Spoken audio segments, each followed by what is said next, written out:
to calculate the gradient vector very, very efficiently. And it is developed for feed-forward neural network model. So I am going to give a quick review about gradient descent, and I'm going to talk about the focus of today's lecture, backward propagation.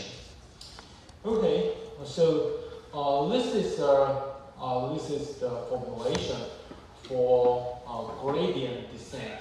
So it is a general version of gradient descent. We don't consider stochastic gradient descent in this slide. So this is the formulation. It is an iterative process. W, the updated W, is composed of two terms. The first one is the W in the previous iteration, and the second one is the offset. So let's look at the components in the second term. Eta is called the learning rate, so it is a positive constant, so it is used to indicate the step size. And this notation, delta E, is used to denote the gradient of loss function E with respect to W tau. We know a gradient is the direction. It is used to point out the direction along which you can increase the value of objective function. Since we would like to minimize the objective function, therefore we need to go along the opposite side of the gradient. So there is a negative side here. We would like to go along the opposite direction of gradient. So this is the idea of gradient descent. This is an iterative process. We often, in most cases, we need to have the initial point, W0. If we don't have any prior knowledge, W0 can be randomly initialized. So this is the vanilla version of gradient descent. In neural network or in deep learning, in most cases, we don't use gradient descent. We use stochastic gradient descent. Imagine the cases where we have a huge set of training data. It is difficult to load the whole training set in the memory. Therefore, it is almost invisible to calculate the gradient for the whole training set. In this case, we consider a stochastic gradient descent. In this variant of gradient descent, we consider one training data at each iteration. So if the objective function can be expressed in this form, we can use a stochastic gradient descent. The objective function over the model and the whole training set can be expressed as a sum of items, one item for one individual training data. So this is the requirement if we want to use stochastic gradient descent. Fortunately, the popular objective function like the sum of square error or cross entropy error satisfy this requirement. As you could see, the objective function can be expressed as a sum of items, one item for each training data. So this is the same for cross entropy error. It is formulated as a sum operator over items, one item for each training data. Let's look at the formulation of stochastic gradient descent. So this formulation is very similar to gradient descent. The difference is that we consider En instead of E. We consider En for training data n at a specific time stamp. So at each iteration, we just consider one training data. In this iteration, we consider n. In the next iteration, we consider m. So this is the major difference between gradient descent and the stochastic gradient descent. In this formulation, we just need to consider one particular training data and the corresponding gradient. So it is computationally feasible, even we have a huge set of training data. So this is the formulation. I've specified the meaning. Let's look at the geometric view of gradient descent. We also use E to denote the objective function. We would like to minimize this objective function. And this is a figure.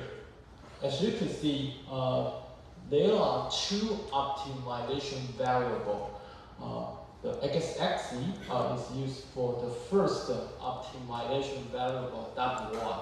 The y-axis is used to the second optimization variable W2. So this is an optimization system for two optimization variables. The third dimension is used to indicate E of W.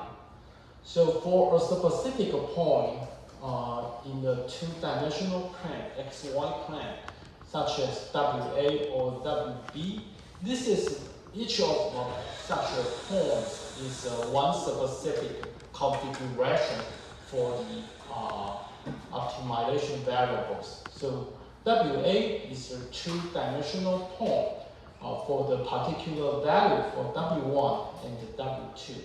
Okay, so given each point in the XY plane, we can calculate its value along the third dimension, E of W. So for WA, we have its corresponding point here. This is the three-dimensional coordinate. The third coordinate is used for E of WA. Okay, so this is the objective function value of WA. We repeat the process for each point in the XY plane. We apply function E to every point in the XY plane. We get the surface, the red surface. So this is the geometrical view of gradient descent. Let's look at one particular point WC here. WC here. If we calculate the gradient of E with respect to WC, its gradient is a two-dimensional vector. The dimension of the gradient is the same as the number of optimization variables. So this is the direction of gradient, along which we will increase the value of E of W. But our goal is to minimize the objective function. So we go along the opposite direction of the gradient. We move along this direction. So this is the geometrical meaning of gradient descent. Let's look at some particular term: local minimum and the global minimum. We say WA is a local median. The reason is clear. For all the surrounding points of WA, their corresponding objective value are higher than WA. Therefore, we say WA is a local minimum. WB is also a local median because all the surrounding points have larger objective values than that of WA, as you can see here. But we say WB is the global minimum because it has the lowest value in the surface. Because the curve of the surface is non-convex. So if we use gradient descent, we can guarantee to get a local minimum instead of global minimum. 这页图呢，就是用一种大家可用可视化的角度呢来看 gradient descent 它的一个意义啊。那这张图呢，它是假设这个我们目前的目标呢，要最佳化的变数只有2个啊，所以 x y 平面上的任何一个点就代表了这个特定的一个目前的这个optimization 结果的它的叫 configuration 那第3维呢就是呢我们把一个特定的一个x y 平面上的一个点带进去这个function 1了以后，我们会得到它的 E of WA。那这个是一个实数值，我们就把它画在第3个维度上面啊。那所以我们把这个2维平面上的每一个点通通都带进去1了以后，我们就会得到一个像图里面所画的这个2维的这个 surface 它把它叫 surface。那我们说的 gradient 是什么意思呢？我们以这个WC 这个点当一个例子好了啊。那我们把这个1呢目标函数在这个 C 的地方呢算它的微分啊。那我这边强调一下啊，这个 gradient 它的 gradient 的维度呢都跟你的最佳化的变数的数目是一模一样多的。所以呢，你今天如果是做一个2个变数的 gradient descent， 那它的 gradient 的 vector 就是2。那我强调这点的原因呢，就是等一下我们会看得到一个类神经网络，或者是一个深度学习的模型它的要学习的这个变数数量有可能是上100万维100万个变数，所以它的 gradient 有可能是100万维或几千维、几百维。甚至可以到上100万维，所以算 gradient 其实会是这个我们计算的瓶颈在做 gradient descent 里面。所以等一下我们会讲一个很有效率去算 gradient 的一个方法，但我们这边先不管gradient 呢，它指的方向就是呢，你沿着这个方向走比如说往右下 WC 的右下角这边走一点点的话，你对上来的值它的它的这个目标函数会更高。那因为我们要做的是这个E of W 的最小化，所以呢我们要沿着反方向走，就是这个 gradient 前面有一个负号的原因就是这样子来的。那至于要走多少，就控制在它的这个 learning rate 上面。Okay. So in the following, I'm going to talk about this very important and famous algorithm called error backward propagation. This is an essential algorithm. Without this algorithm, it is almost impossible to derive a neural network or a deep learning model. Okay, so this is the key equation for stochastic gradient descent. The dimension of gradient is the number of learnable parameters in a neural network model. If you are dealing with a very huge neural network model, it could be the dimension could be in the order of million.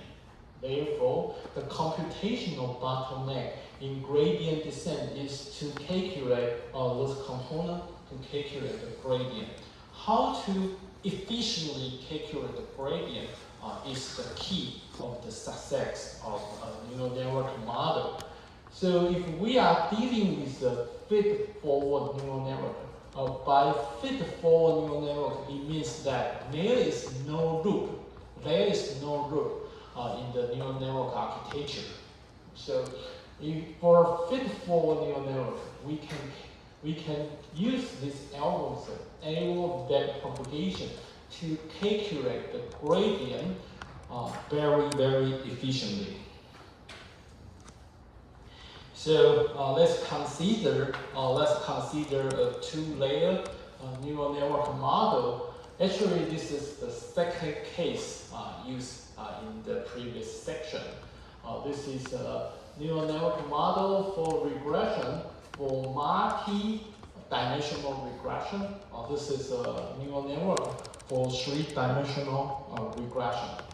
Okay, so this is a two-layer neural network. The first layer, so we have the learnable parameter with superscript 1. This is the learnable parameter in the first layer. And we also have the learnable parameter WKK2 in the second layer. Here I put all the operation in the bottom of this slide. So here I use the yellow shaded region to indicate the formulation used in the first layer. So as mentioned in the first section, the operation can be summarized in one sentence. We calculate bias weighted sum followed by nonlinear activation function. So bias weighted sum, nonlinear activation function. So they are the two equations used in the first layer. In the second layer, I also list the two equations in the blue shaded region. We also calculate bias weighted sum followed by nonlinear activation function because this is a regression task. So the nonlinear activation function is replaced by the identity function. So this is just used to summarize the operation. Okay. So this is the two-layer neural networks. Now we are going to talk about the relationship from the input to the output and even for the objective function. So let's look at the complicated dependency even in the two-layer neural network architecture. Even the input xi, I use parentheses to indicate that the input is a set of dimensions, but I don't want to list the detailed dimension. Okay, so this is the input, given the input x here. Based on the learnable parameter in the first layer, wzi1, we apply wzi1 to calculate the so-called bias weighted sum aj. We have aj here. Then we apply the nonlinear activation function to get the hidden unit dj. Dj is given here. Okay, so this is about the first layer. In the second layer, we apply the learnable parameter in this layer to the input dj. The input to the second layer is the output of the first layer. Okay, so this is the operation given here. So after calculate the so-called bias weighted sum, we get AK. Now we apply the identity function to get the output or the prediction for the regression task. Then we consider the sum of square error. We can calculate the so-called sum of square error as the objective function E. So this is a complicated relationship. For gradient descent, as mentioned previously, we want to calculate the gradient of the objective function with respect to each of the optimization variable. Even the dependency chain is very complicated. X is the input, A and Z are the intermediate response, and Y is the output, and E is the objective function. They are not learnable parameter. The learnable parameter in this chain include WZI1 and the WKJ2. So for gradient descent, our goal is to calculate the gradient with respect to wkj2 and dE by dWji1. Our goal is to calculate the two terms. However, according to the complicated dependence, it is impossible to directly calculate that. So in the following, I'm going to talk about how to use chain rule to calculate the gradient. More specifically, in the following, I'm going to calculate the k, delta k, dE by dAk. Please notice that AK is here. The sum of square of the bias vector sum in the second layer. So our goal, our intermediate goal is to calculate dE by dAk before calculating dE by dkj2. And our second goal in the following is to calculate delta j dE by dAj. dE objective function by dAj, Aj is here, the bias weighted sum in the first layer. OK， 在这边因为接下来的数学是有一点点多，那在这边呢，我只是要跟大家讲，就是说我们在做这个 feed forward neural network 的时候，从输入端一直到输出端，你会牵扯到这么多相关的东西。那包含了输入，然后第一层的权重的，有第一层的要学习的变数了以后，你才可以算第一层的 bias weighted sum。然后呢，你在使用了 activation function 了以后，你才有这个 hidden unit。那同样这个步骤呢，在第二层呢又再做一次在第二层再做一次，你才会得到这个 objective function。那我们说 gradient descent 的时候，我们要算 gradient。那 gradient 的定义呢，在做这个 gradient descent 的时候，实际上呢，你要算的东西就是这个呢，目标函数，E 呢对上这些变数的微分。那这一串这么复杂的东西里面呢，实际上呢，只有这一个 wji1 跟 wkj2 是变数。是我们要学的最佳化的产出，是 neural network 它要学的这个最佳化的目标。其他的像什么输入啊、输出啊，或中继的这个 bias weighted sum，还有这个 hidden unit 都是中继的结果，它并不是我们要学的变数。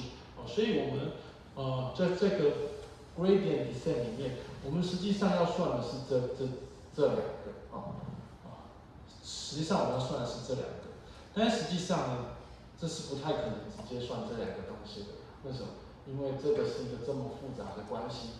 我们举这个 wkj2 来当例子来讲好了。我们要算 wkj2， 我们知道 bias weighted sum它是 a function of wkj2。那有了这个 bias weighted sum 以后，再经过 activation 才是输出。所以输出呢，它是呢 a function of ak。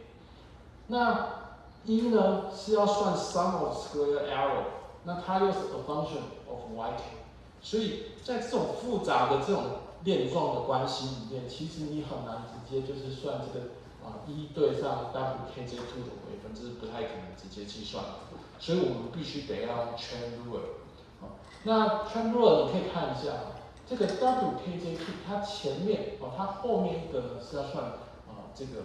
它的这个 bias weighted sum， 所以我们在底下两页投影片，我们的目标呢就是呢，我们要算dE by dAk，AK 在这边AK 在这边，就是 wkj2 的后面一个，我们要算dE by dAk， 然后呢，同样的道理，我们目标是要算这个dE by dji1。但是它这个关系这么的复杂，所以我们必须得先算dE by dAj，AJ 在这边，就是这个 wji1 的后面一个，所以这边呢稍微记一下，等一下呢不要搞混了，我们先算下面这两个东西 delta k 跟 delta j 怎么计算。OK， So it is complicated, but I would like to summarize all the required information in this slide. So this is our goal, stochastic gradient descent. This is the corresponding two-layer neural network. As mentioned, the operations in the first layer are summarized in this yellow shaded region. The operations in the second layer are summarized in the blue shaded region. So given the prediction, we can calculate the objective function. So the objective function, sum of square error, is given in this equation or in this green shaded region. So this part and this figure are given previously, but all of them are required to calculate delta k and the delta z. As mentioned in this slide, in the following I'm going to talk about how to calculate delta k and the delta z. So given all the required information, now we are ready to calculate delta k. By definition, delta k is dE by dAk. dE, objective function, by dAk, the bias vertices in the second layer. So we would like to calculate delta k. So how to calculate the gradient? Actually, we need to find out the relationship between E and the AK in all the operations.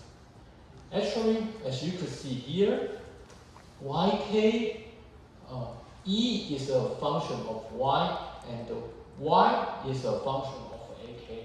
So layer relationship are specified in the two equations. So we know YK is equal to AK. So we substitute this equation into this one. Okay. In other words, we use AK to replace YK in this equation. So as you can see, E is a function of Y or E is a function of AK, and it is differentiable. Therefore, we can calculate the gradient straightforward. 这边有点复杂，我先分这两个部分分别用中文说一次那我刚刚前面呢用英文讲的呢，就是说这个图片呢是我们刚刚讲过的东西。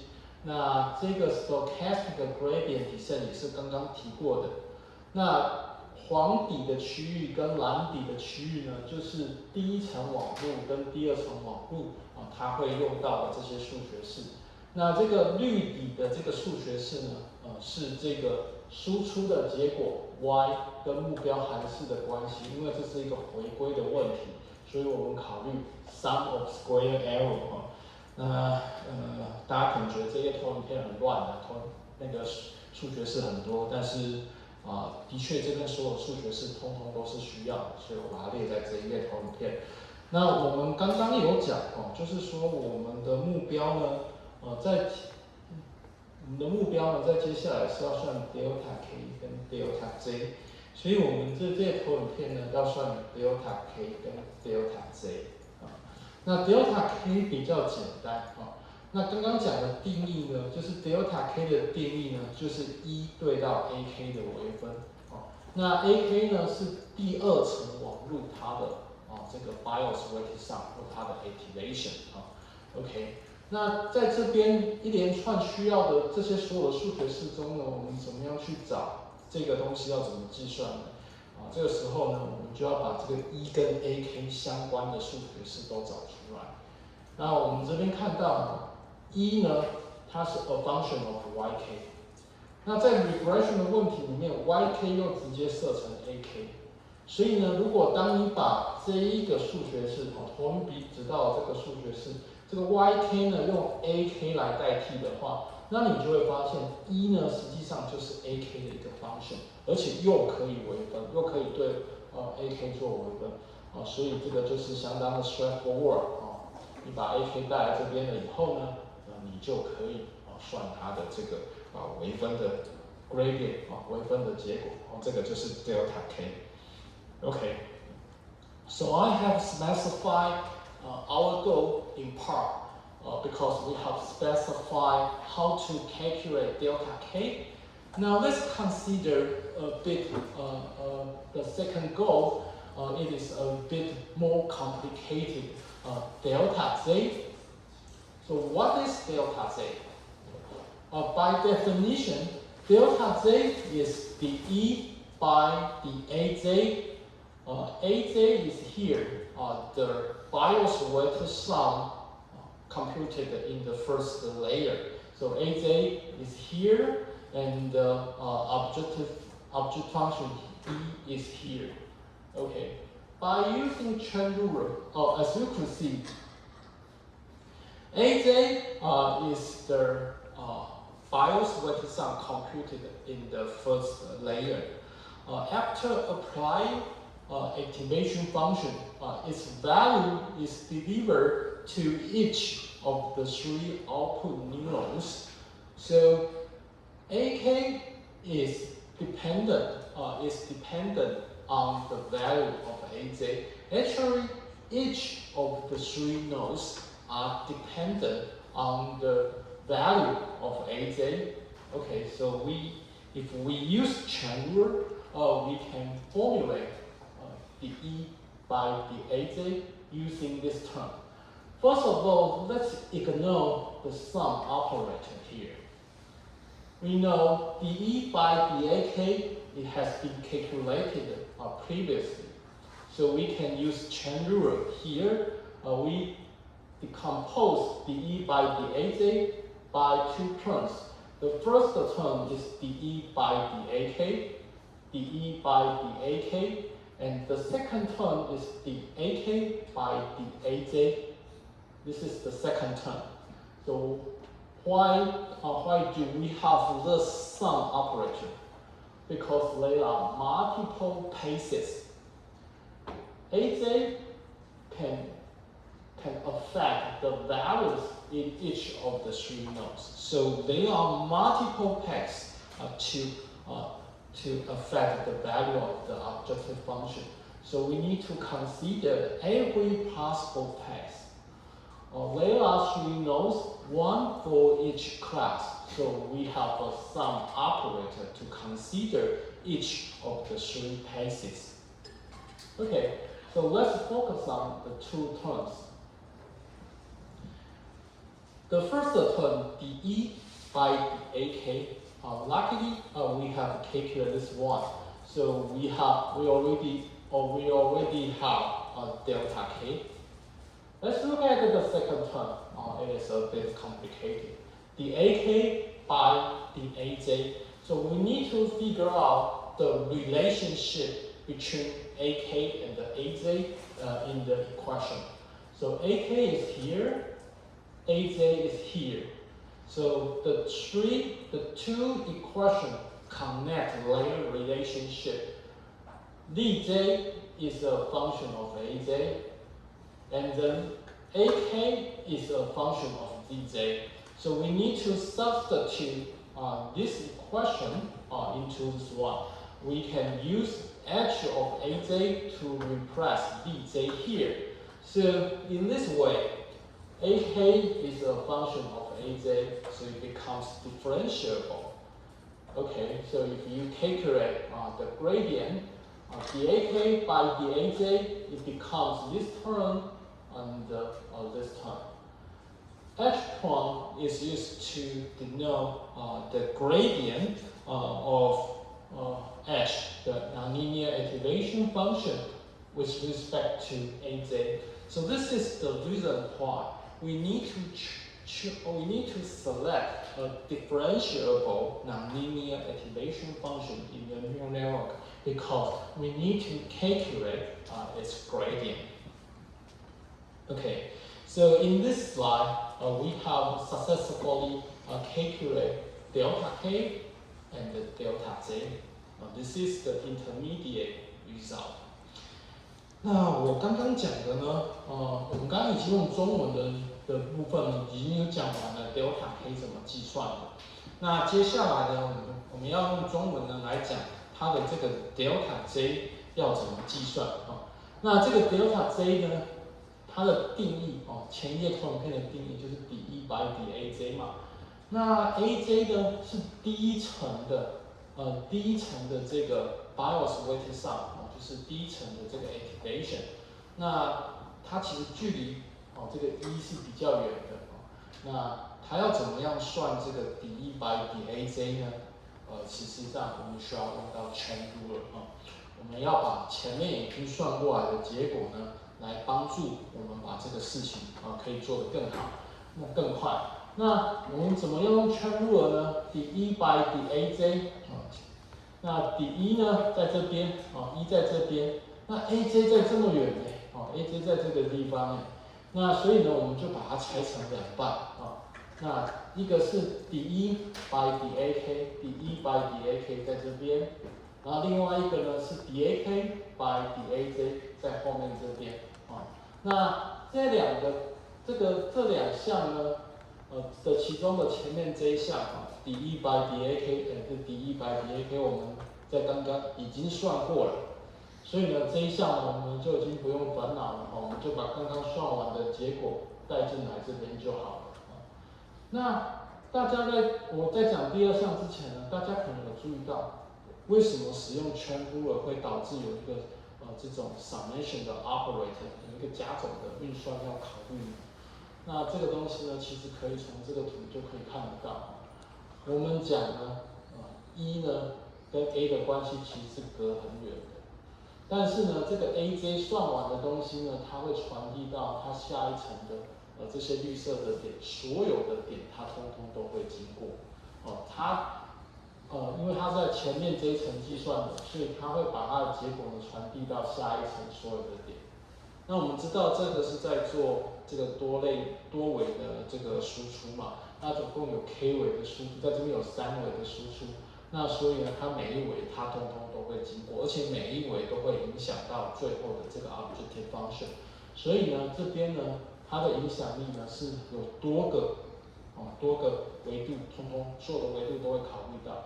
所以呢，我们必须得把所有的维度、所有的 cases 通通都加以考虑。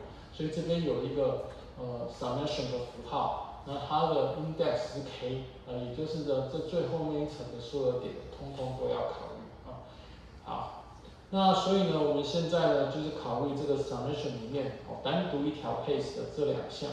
那我刚刚有讲过第一项比较简单，因为第一项呢 dE/dAk 前面一个步骤已经算完了。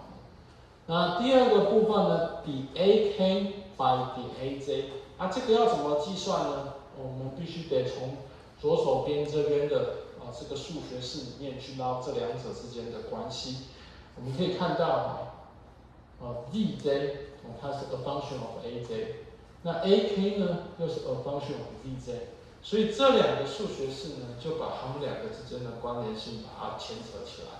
那我们这边呢就把这个 dj 呢用 h of aj 带进去这个数学式里面 ，dj 呢就等于 h of aj。那这个时候呢，你就发现 ak 就是 aj 的函数了，那我们就可以来算它的这个微分那微分算出来的结果呢，就是这一项wkj2， 因为它前面有一项这个东西嘛那另外呢，它本身的这个 h 这个也要微分。那这边呢？这个 h prime 就是这个 h 微分的这个数学式，这个就是呢，为什么我们前面常常在讲说，这个 activation function 要选择可以微分的要可以选择对它的 input 是可以微分的，为什么？因为这边需要用到那我们常用的，比如说这些什么sigmoid function hyperbolic tangent 或者现在比较进阶一点的 ReLU 通通都可以微分所以这些就不用担心了。那所以总结一下即使数学式看起来有点多，但是呢，你这一页如果都了解的话，那我们就有 delta k 跟 delta j 的我们就有这两个东西好。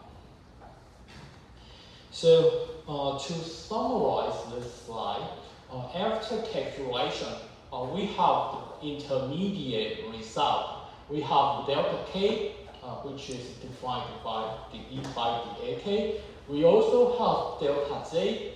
Its definition is the E by the AJ. Now let's focus on our goal. What is our goal? Our goal is to calculate gradient with respect to the optimization variable. We would like to calculate the E by the WKJ2. This is our goal. In the previous slide, we have calculated delta K, the E by the AK. Therefore, we can use chain rule to divide this goal into two steps. Okay, so let's look at this one. The E by the KJ2. This is what we want to calculate in the gradient. We divide this task into two steps. This one, the E by the AK, the E by the AK here, and the AK by the WKJ2, the AK by the WKJ2. So this equation is given by using the standard chain rule. Luckily, we have calculated this term in the previous slide. We already have delta K. We have calculated delta K in the previous slide. So let's focus on the second term. The AK by the WKJ2.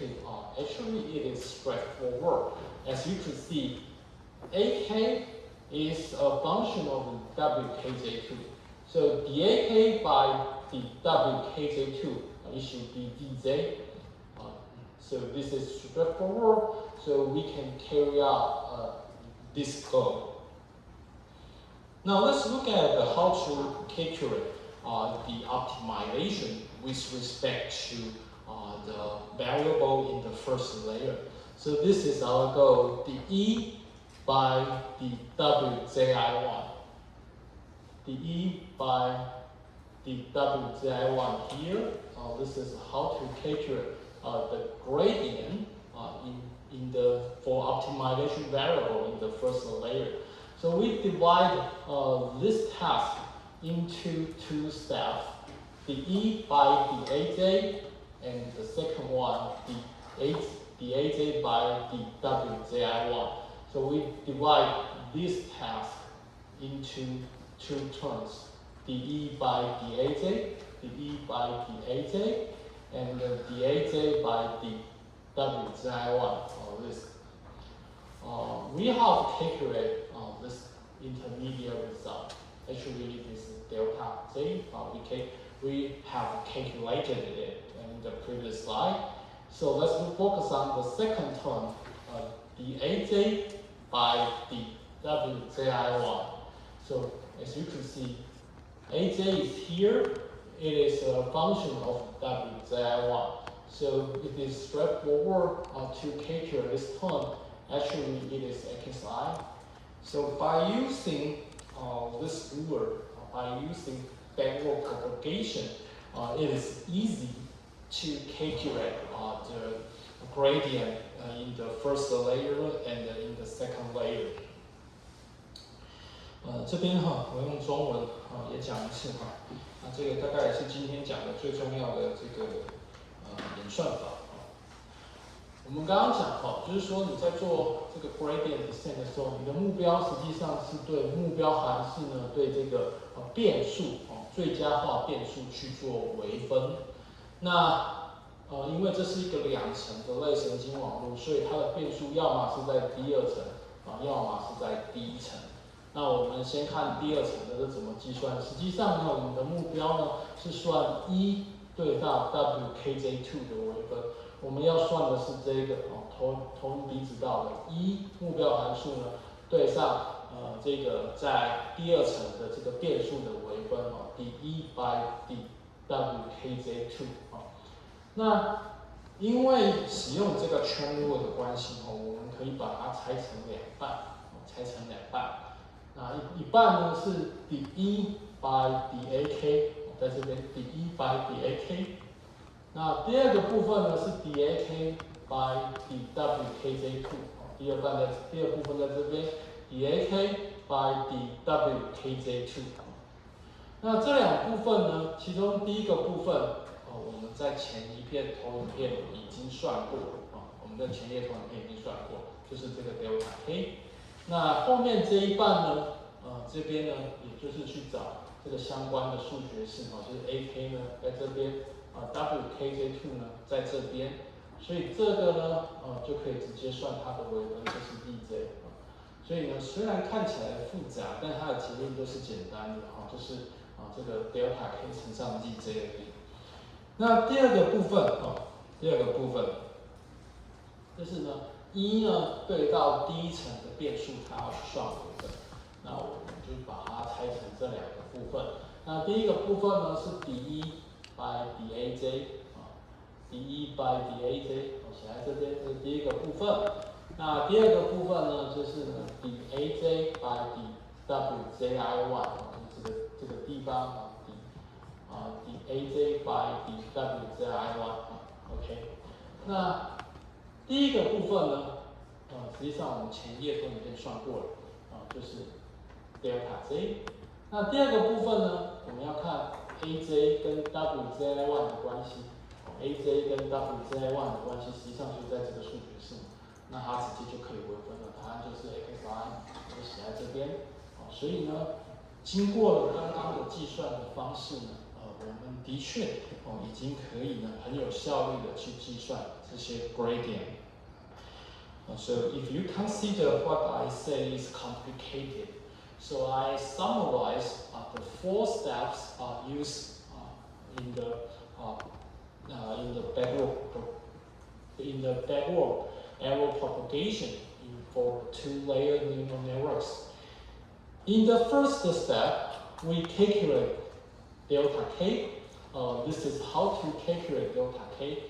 It is simple. We calculate the prediction minus ground truth.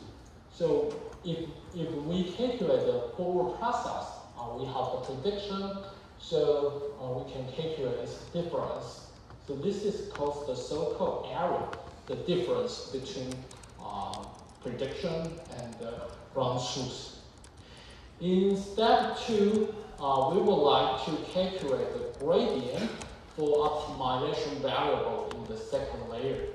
So it is simple. We just multiply delta k and the hidden unit. So it is straightforward to calculate the hidden unit and the delta k. So the computational cost is not high. In the third step, we calculate delta j. As you can see, it is a function of delta k, so we can pass the value of delta k here, and the wkj2 is the current weight of the neural network, and the h1 is the gradient of the activation function. Actually, each component can be computed efficiently, so we get delta j. The last step is to calculate the E by the WJI1.